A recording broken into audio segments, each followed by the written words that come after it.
Hello friends, আমার চ্যানেলে তোমাদের স্বাগত। আজকে তোমাদের সামনে আমি যে বিষয় নিয়ে এসেছি তা হলো West Bengal state university BA minor first semester examination 2024-25 Bengali, full marks 50।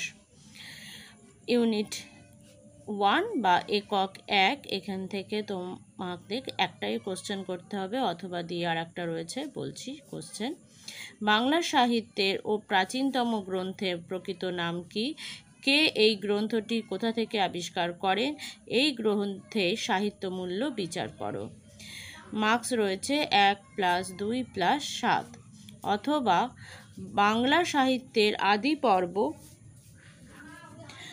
পর্বে বৌদ্ধ ধর্ম ও বৌদ্ধ সংস্কৃতি চর্চা কিভাবে প্রভাব বিস্তার করেছিল সে সম্পর্কে সংক্ষেপে আলোচনা করো। 10 নম্বর রয়েছে এতে। একক 2, আর্য অনার্য সংস্কৃতির সমন্বয়ে মঙ্গল কাব্যগুলির মধ্যে কিভাবে প্রতিফলিত হয়েছে তা সংক্ষেপে বিবৃত করো। 1 + 9। অথবা শ্রীকৃষ্ণ কীর্তন কাব্যের আবিষ্কার সম্পর্কিত তথ্য সংক্ষেপে লেখো। কাব্যটির গুরুত্ব সংক্ষেপে লেখো। 3 + 7।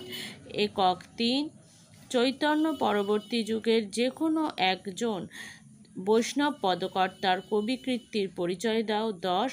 অথবা মধ্যযুগের নাচ সাহিত্য ধারার উল্লেখযোগ্য কাব্য গোরক্ষ বিজয় সম্পর্কে তোমার অভিজ্ঞতা ব্যক্ত করো। 10। একক 4, আখড়াই গান কাকে বলে? এই গান কোন সময়ে প্রচলিত হয়ে উঠেছিল বা হয়েছিল? এই গানের বৈশিষ্ট্য ও বিবর্তন সম্পর্কে আলোকপাত করো। অথবা বাংলা সাহিত্যের যে বিশেষ কাল পর্বকে অবক্ষয় পর্ব বলে অভিহিত করা হয় তার সময়কাল, বৈশিষ্ট্য ও বিভিন্ন ধারা সম্পর্কে আলোচনা করো। 2, যে কোনো দুটি বিষয়ে সংক্ষিপ্ত উত্তর দাও। 5 নম্বর করে আছে। মার্কস দুটো লিখতে হবে। 10, চর্যাপদের ভাষা। খ, ধর্মমঙ্গল কাব্যের কাহিনী।